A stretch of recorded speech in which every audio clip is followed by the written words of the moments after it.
ओम नमो भगवते वासुदेवाय नमो। नमस्कार बंधुगण आपण मानकु आम यूट्यूब चैनल को स्वागत। फ्रेंड्स आज ए भिडियो रे आमे आपण मानकु कहिबा पई जाउछु आगामी ए 56 घंटा आपण को पई किपरि साब्यस्त हेबो, केउ प्रकार आगामी 56 घंटार समय को आपण माने साब्यस्त करिवे, केउ प्रकार दिन आपणकर साब्यस्त हेबो, केउ सबु जिनिस रे आपण को फायदा हेबो, केउ सबु जिनिस रे आपण को असुविधा रहबो को पड़े, आपणकर लव लाइफ किपरि रहइबो, क्यारियर किपरि रहइबो, बिजनेस आउ व्यापार किपरि रहइबो एवं स्वास्थ्यर किछि महत्वपूर्ण इन्फॉर्मेशन मध्ये आमे आपण मानकु देबु। आउ ए वीडियो रो शेष रे आमे आपण मानकु किछि उपाय विषय कहबू जहा द्वारा आपण ए दिन को आहुरी अधिक शुभ और मंगलदायक साब्यस्त करि परिबे।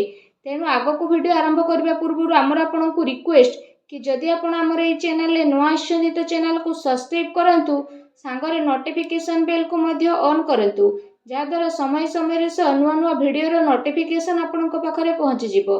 तो आसंतु जानिबा किपरि रहिबो आपणक पई विशेष भाबरे आगामी ए 56 घंटा। जदि विशेष भाबरे आमे आपण मानकु कहिबू ए 56 घंटा विषय रे, तो ए समय रे आपणकर आर्थिक स्थिति काफी अनुकूल रहिबो। आर्थिक लाभ पाई ए दिन रे आपणकु बहुत भल रकम धन प्राप्ति हेबो। व्यवसाय संबंधित किंबा बाहर कंपनी संबंधित कार्य रे मध्य विशेष भाबरे आपणकु बहुत ही भल लाभ प्राप्तिर संभावना मध्य बनुची। ता सहित ए दिन रे बाहर काम कार्य को नै मध्य आपण किछि यात्रा करि पारती, जहा आपणक पई अवश्य ही लाभदायक भरा सिद्ध हेबो। ता सहित जदि कहिबा शिक्षा क्षेत्र रे मध्य आपणकु अनुकूल परिणाम विशेष रूप रे प्राप्त हेबो। आउ उच्च शिक्षा पई प्रयासरत लोक मानकु मध्य बहुत ही भल लाभ प्राप्त हेबो। आपणक ज्ञान रे बुद्धि हेबो। आउ वरिष्ठ तथा गणमान्य लोकंक द्वारा आपणकु अवश्य ही प्रशंसा प्राप्त होई जिवो।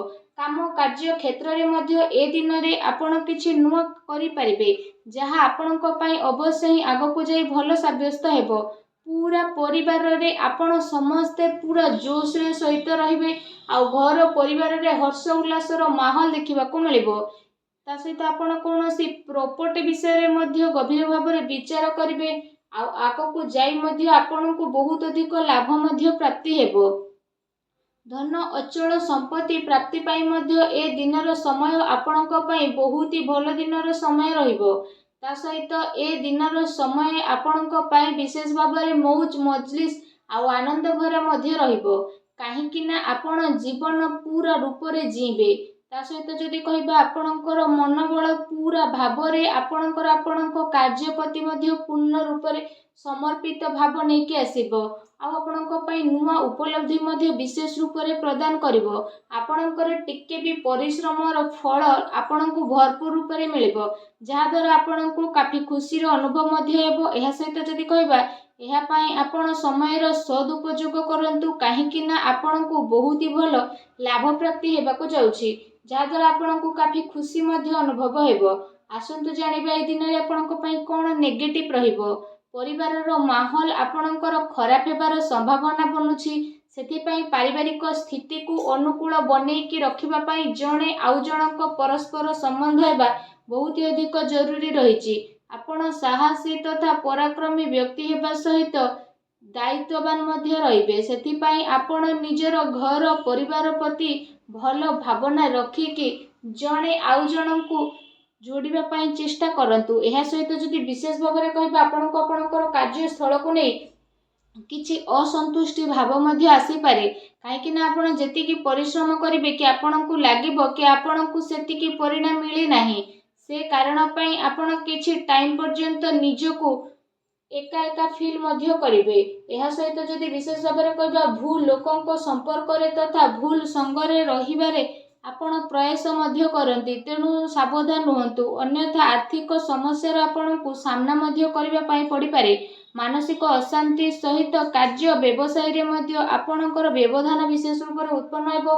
मन रे चिड़चिड़ापन तथा प्रॉब्लम द्वारा आपणक कार्य योजना रे बाधा मध्य आनिबे, तेणु आपणकु सावधान रखिबा आपणक पई अनिवार्य रहिबो। एहा सहित विशेष भाबरे कहिबा आपणकर स्वभाव आपणक पई किछि प्रॉब्लम उत्पन्न मध्य करि पारे। पिलांक उपरे अधिक अनुशासन रखिबा सेमानक पई प्रॉब्लम मध्य ठिया करिवो। ସେଥିପାଇଁ ନିଜର ସ୍ୱଭାବରେ ଆପଣ ବିଶେଷ ରୂପରେ ଟିକେ ଲଚିଲାପଣ ଆଣନ୍ତୁ। ପିତାଙ୍କର ସମ୍ମାନ କରନ୍ତୁ। କିଛି ମତଭେଦ ମଧ୍ୟ ଉତ୍ପନ୍ନ ହୋଇପାରେ, ତେଣୁ ଟିକେ ସାବଧାନ ରୁହନ୍ତୁ। ଏହା ସହିତ ଏ ଦିନରେ ଆପଣ ତରତରରେ କୌଣସି ବି ନିର୍ଣ୍ଣୟ ନିଅନ୍ତୁ ନାହିଁ। ଯଦି ଆପଣ ସବୁ କାମକୁ କରିବାକୁ ଚାହୁଁଛନ୍ତି ତ ଆପଣଙ୍କୁ ସବୁ ମିଳିବ, କିନ୍ତୁ ତରତର ହୋଇ କଲେ ନୁକସାନ ହୋଇପାରେ। ଅଚାନକ ଯାତ୍ରା କାରଣରୁ ଆପଣଙ୍କୁ ବିଶେଷ ରୂପରେ ଚିନ୍ତାର ଶିକାର ମଧ୍ୟ ହେବା ପାଇଁ ପଡ଼ିପାରେ। ଉଦ୍ଧାର ମାଗୁଥିବା ଲୋକଙ୍କୁ ନଜରଅନ୍ଦାଜ କରନ୍ତୁ। ମତଭେଦର ଗୋଟେ ଲମ୍ବା ସଂଖ୍ୟା ବନିବ, ଅନ୍ୟଥା ଆପଣଙ୍କୁ ସାମଞ୍ଜସ୍ୟ ବନେଇ ରଖିବାରେ ମୁସ୍କିଲ ମଧ୍ୟ ଆସିପାରେ, ତେଣୁ ଆପଣ ଟିକେ ସାବଧାନ ରୁହନ୍ତୁ। ଆସନ୍ତୁ ଜାଣିବା ଆପଣଙ୍କର ଲଭ୍ ଲାଇଫ୍ ଏ ଦିନରେ କିପରି ରହିବ। ଯଦି ଆପଣଙ୍କର ଦାମ୍ପତ୍ୟ ଜୀବନ ବିଷୟରେ କହିବା ତ ଏ ଦିନରେ ଆପଣଙ୍କ ପ୍ରେମ ଜୀବନ ପାଇଁ ବହୁତ ହି ଭଲ ଦିନ ରହିବ। ତା ସହିତ ପ୍ରେମ ମାମଲା ପାଇଁ ମଧ୍ୟ ବିଶେଷ ଭାବରେ ଏ ସମୟ ଆପଣଙ୍କ ପାଇଁ ଅତି ଉତ୍ତମ ରହିବ। ବିବାଦରୁ ଆପଣ ଦୂରେଇକି ରୁହନ୍ତୁ। କାହାର କହିବା ଦ୍ୱାରା କୌଣସି କାର୍ଯ୍ୟ ଆପଣ କରନ୍ତୁ ନାହିଁ। ଆପଣ ନିଜ ଉପରେ ଭରସା ରଖନ୍ତୁ, ଅନ୍ୟଥା ନିଜ ଉପରେ ଭରସା ରଖିକି ଆପଣ ନିଜର ପ୍ରେମୀ ପ୍ରେମିକାଙ୍କ ଉପରେ ଭରସା ରଖନ୍ତୁ ତଥା ଜଣେ ଆଉ ଜଣଙ୍କ ସହ ପ୍ରେମରେ ସଂଗଠିତ ହେଇକି ରୁହନ୍ତୁ, କାରଣ ଏ ଦିନ ପ୍ରେମ ଜୀବନ ପାଇଁ ବହୁତ ହି ଭଲ ଦିନ ରହିବାକୁ ଯାଉଛି। ଏ ଦିନର ଅବଶ୍ୟ ହିଁ ଆପଣଙ୍କୁ ଲାଭ ଉଠେଇବାର ରହିଛି। ଆସନ୍ତୁ ଜାଣିବା ଏ ଦିନରେ ଆପଣଙ୍କର ବ୍ୟବସାୟ ଆଉ କ୍ୟାରିୟର କିପରି ରହିବ। ନିଜର ଯୋଜନାକୁ ଆପଣ କାହା ଆଗରେ ବିଶେଷ ଭାବରେ ଅଧିକ ଜାହିର କରନ୍ତୁ ନାହିଁ। ଆପଣଙ୍କର ଗୁପ୍ତ ଯୋଜନା ଆପଣଙ୍କ କାମରେ ଫାଇଦା ପ୍ରଦାନ କରିବ। ଏହି ସମୟରେ କେଉଁଠି ଆପଣଙ୍କୁ ଅଚାନକ ଲାଭ ମିଳିବାର ବିଶେଷ ଭାବରେ ଆଶା ରହିଛି।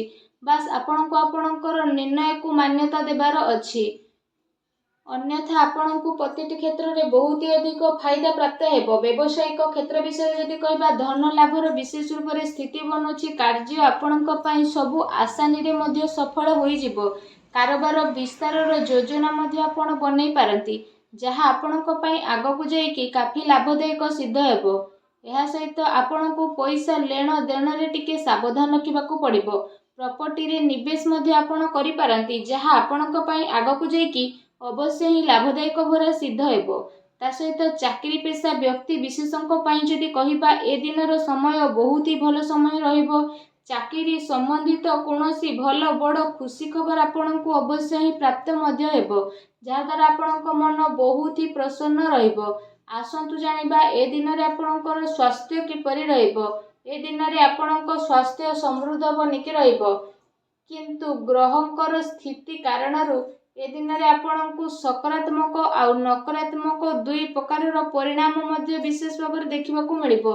ତା ସହିତ ଶାରୀରିକ ଠାରୁ ଆପଣ ମାନସିକ ସ୍ୱାସ୍ଥ୍ୟ ଉପରେ ବିଶେଷ ରୂପରେ ଅଧିକ ଜୋର ଦେବାର ଆବଶ୍ୟକତା ରହିଛି। ଆପଣଙ୍କୁ ଆପଣଙ୍କର କ୍ରୋଧ ଉପରେ ନିୟନ୍ତ୍ରଣ ରଖିବାକୁ ପଡ଼ିବ। ଏହା ସହିତ ନିଜର ଖାଦ୍ୟପେୟ ଉପରେ ମଧ୍ୟ ଆପଣ ଅଧିକ ଧ୍ୟାନ ଦିଅନ୍ତୁ, କାରଣ ଏ ଦିନ ଆପଣଙ୍କୁ ପେଟ ସମ୍ବନ୍ଧିତ କିଛି ସମସ୍ୟା ମଧ୍ୟ ଉତ୍ପନ୍ନ ହୋଇପାରେ, ତେଣୁ ଟିକେ ସାବଧାନ ରୁହନ୍ତୁ। ଏହା ସହିତ ନିଜ ସ୍ୱାସ୍ଥ୍ୟକୁ ଆହୁରି ଅଧିକ ଭଲ ରଖିବା ପାଇଁ ଆପଣ ପ୍ରତ୍ୟେକ ଦିନ ଯୋଗ କରନ୍ତୁ, ବ୍ୟାୟାମ କରନ୍ତୁ, ସୁସ୍ଥ ରୁହନ୍ତୁ। ଆଉ ଭିଡ଼ିଓ କେମିତି ଲାଗିଲା କମେଣ୍ଟ କରିକି ଜଣାନ୍ତୁ। ଧନ୍ୟବାଦ।